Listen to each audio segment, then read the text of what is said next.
শাশুড়ি বাপের বাড়িতে যেতে দিত না। কেন? যেতে দিত না, পছন্দ করতো না। এদিকে আমার ননদ বাপের বাড়ি এসে থাকতো সবসময়, কিন্তু আমাকে যেতে দিত না।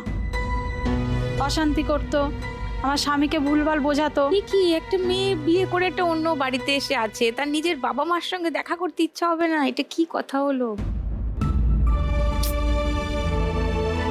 তারপর আস্তে আস্তে মোটামুটি আমি সব মানিয়ে নেওয়ার চেষ্টা করছিলাম, কিন্তু ননদ আর শাশুড়ি মিলে প্রচণ্ড অত্যাচার করতো। 4 মাস পরে আমি প্রেগনেন্ট হয়েছি, আমার ছেলে পেটে এসেছে। এবারে সেই সময় আমার শাশুড়ি বাপের বাড়িতে আমাকে রেখে দিয়ে এসেছে, বাহ। দিয়ে আর আমার সাথে কোনো যোগাযোগ রাখেনি। বাহ। ওদের সাথে আমার কোনো যোগাযোগ ছিল না। আমার স্বামী ছিল, কিন্তু হসপিটালে যখন আমার ছেলে হয় 2 দিন পরে, আমি সিজার, 2 দিন পরে আমার স্বামী আমাকে ছেড়ে চলে যায়, বাড়ি চলে গেছিলো মা বাবার কাছে। আমাকে বারবার বলছিল আমি তোমার সাথে থাকবো না, আমি ডিভোর্স দেবো। বাহ। তারপর 2-3 মাস অনেক বলে কান্নাকাটি করে ওনাকে আবার ফিরিয়ে আনি। ওর মা মানে আমার শাশুড়ি ওই বাড়িতে আমাকে থাকতে দেবে না।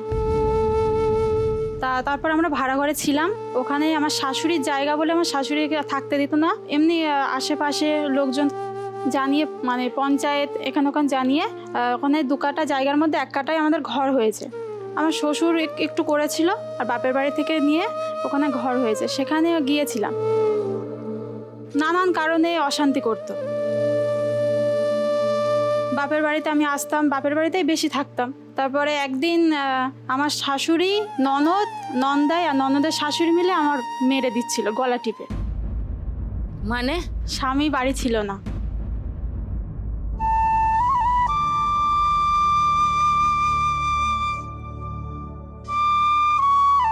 কেন মেরে দিচ্ছিল কেন? ওরা আমাকে পছন্দ করতো না, ওরা সবসময় চাইতো যে আমি ওখান থেকে বেরিয়ে যাই। ওরা কিভাবে আমাকে তাড়াবে, অনেক চেষ্টা করেছিল, তবে তাড়াতে পারেনি।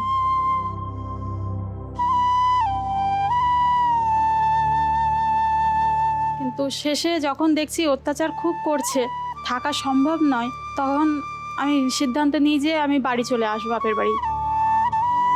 তারপর দেখি না, আমি বলি না থাক, চেষ্টা করি আর একবার দেখি। কিন্তু স্বামী বারবার মারধর করতো আমার শাশুড়ি আর ননদের কথা শুনে।